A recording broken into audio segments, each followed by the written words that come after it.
Clip number 277۔ اس clip میں آپ سورہ انعام کی آیت نمبر 10 سے 12 تک کی تلاوت، ترجمہ اور تفسیر قرآن صراط الجنان سماعت فرمائیں گے۔ بسم اللہ الرحمن الرحیم۔ ترجمہ، اللہ کے نام سے شروع جو نہایت مہربان رحمت والا ہے۔ وَلَقَدِ اسْتُهْزِئَ بِرُسُلٍ مِّن قَبْلِكَ فَحَاقَ بِالَّذِينَ سَخِرُوا مِنْهُم مَّا كَانُوا بِهِ يَسْتَهْزِئُونَ۔ ترجمہ، اور اے حبیب بے شک تم سے پہلے رسولوں کے ساتھ بھی مذاق کیا گیا، تو وہ جو ان میں سے رسولوں کا مذاق اڑاتے تھے ان پر ان کا مذاق ہی اتر آیا۔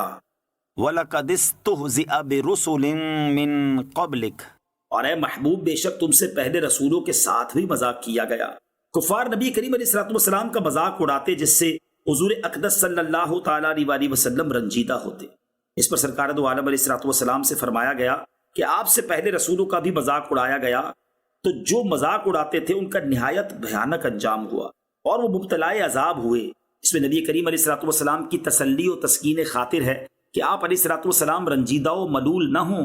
کفار کا پہلے انبیاء کے ساتھ بھی یہی دستور رہا ہے اور اس کا وبال ان کفار کو اٹھانا پڑا ہے۔ نیز اس میں مشرکین کو بھی تنبیہ ہے کہ وہ پچھلی امتوں کے حال سے عبرت حاصل کریں اور نبی کریم صلی اللہ تعالیٰ علیہ وآلہ وسلم کے ساتھ ادب کا طریقہ ملحوظ رکھیں تاکہ پہلوں کی طرح مبتلا عذاب نہ ہوں۔ نبی کریم صلی اللہ تعالیٰ علیہ وآلہ وسلم کا مذاق اڑانے والوں کا انجام۔ کفار قریش کے 5 سردار، نمبر 1 عاص بن وائل سہمی، نمبر 2 اسود بن مطلب، نمبر 3 اسود بن عبد یغوس، نمبر 4 حارث بن قیس اور ان سب کا افسر، نمبر 5 ولید بن مغیرہ مخزومی۔ یہ لوگ نبی پاک علیہ السلام کو بہت ایذا دیتے اور آپ علیہ السلام کا مذاق اڑایا کرتے تھے۔ اسود بن مطلب کے خلاف حضور اقدس علیہ السلام نے دعا کی تھی کہ یا رب عز و جل اس کو اندھا کر دے۔ ایک روز نبی پاک علیہ السلام مسجد حرام میں تشریف فرما تھے کہ یہ 5 آئے اور انہوں نے حسب دستور تان اور مذاق کے کلمات کہے اور طواف میں مشغول ہو گئے۔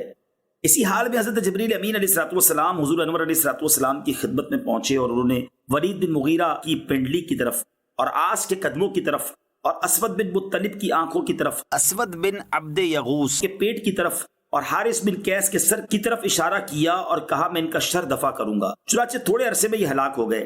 ولید بن مغیرہ تیر فروش کی دکان کے پاس سے گزرا تو اس کے تہبند میں ایک تیر کی نوک چبھ گئی، لیکن اس نے تکبر کی وجہ سے اس کو نکالنے کے لیے سر نیچا نہ کیا۔ اس سے اس کی پنڈلی میں زخم آیا اور اسی میں مر گیا۔ عاص بن وائل کے پاؤں میں کانٹا لگا اور نظر نہ آیا، اس سے پاؤں ورم کر گیا اور یہ شخص بھی مر گیا۔ اسود بن مطلب کی آنکھوں میں ایسا درد ہوا کہ دیوار میں سر مارتا تھا، اسی میں مر گیا اور یہ کہتا مرا کہ مجھ کو محمد صلی اللہ تعالیٰ علیہ وسلم نے قتل کیا۔ اور اسود بن عبد یغوس کو ایک بیماری استسقاء لگ گئی۔ کلبی کی روایت میں ہے کہ اس کو لو لگی اور اس کا منہ اس قدر کالا ہو گیا کہ گھر والوں نے نہ پہچانا اور نکال دیا۔ اسی حال میں یہ کہتا مر گیا کہ مجھ کو محمد صلی اللہ تعالیٰ علیہ وسلم کے رب عز و جل نے قتل کیا۔ اور حارث بن قیس کی ناک سے خون اور پیپ جاری ہوا، وہ اسی میں ہلاک ہو گیا۔ قُلْ سِيرُوا فِي الْأَرْضِ ثُمَّ انظُرُوا كَيْفَ كَانَ عَاقِبَةُ الْمُكَذِّبِينَ۔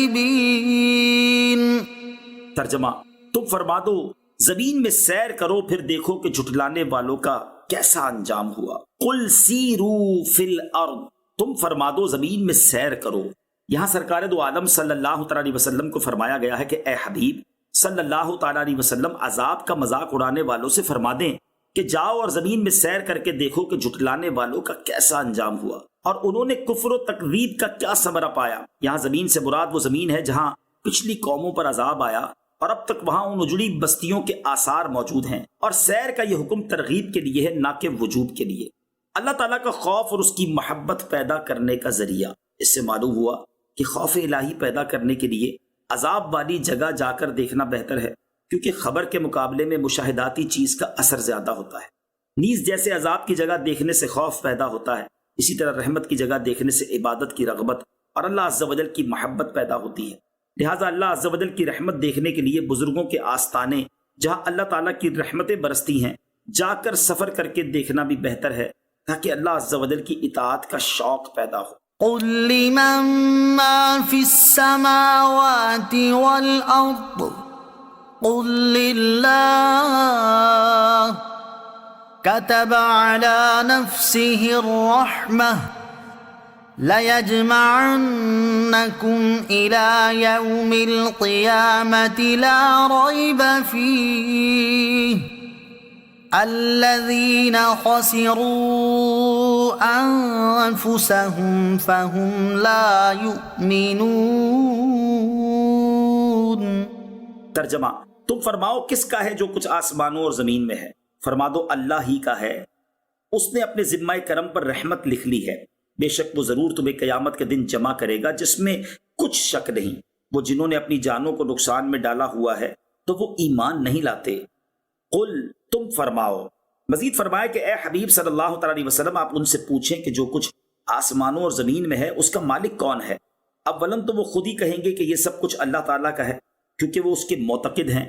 اور اگر وہ یہ نہ کہے تو تم خود یہ جواب دو کہ سب کا مالک اللہ تعالیٰ ہے کیونکہ اس کے سوا اور کوئی جواب ہو ہی نہیں سکتا، اور وہ اس جواب کی مخالفت کر ہی نہیں سکتے کیونکہ بت جن کو یہ مشرکین پوجتے ہیں وہ بے جان ہیں، کسی چیز کے مالک ہونے کی صلاحیت نہیں رکھتے، خود دوسروں کے مملوک ہیں، جبکہ آسمان و زمین کا وہی مالک ہو سکتا ہے جو حی و قیوم، ازلی و ابدی، قادر مطلق، ہر شے پر متصرف اور حکمران ہو. تمام چیزیں اس کے پیدا کرنے سے وجود میں آئی ہوں، ایسا سوائے اللہ تعالیٰ کے کوئی نہیں. اس لیے تمام آسمانی اور زمینی کائنات کا مالک اس کے سوا کوئی نہیں ہو سکتا. کتب علی نفسہ الرحمہ، اس نے اپنے ذمہ کرم پر رحمت لکھ لی ہے، یعنی اس نے رحمت کا وعدہ فرما لیا ہے، اور اللہ عز و جل کا وعدہ خلافی کرنا اور معاذ اللہ جھوٹ بولنا محال ہے. اس نے رحمت کا وعدہ فرما لیا، اور رحمت عام ہے، دینی ہو یا دنیاوی. اپنی معرفت اور توحید اور علم کی طرف ہدایت فرمانا بھی اسی رحمت فرمانے میں داخل ہے. یوں ہی کفار کو مہلت دینا اور سزا دینے میں جلدی نہ فرمانا بھی رحمت میں داخل ہے کیونکہ اس سے انہیں توبہ اور رجوع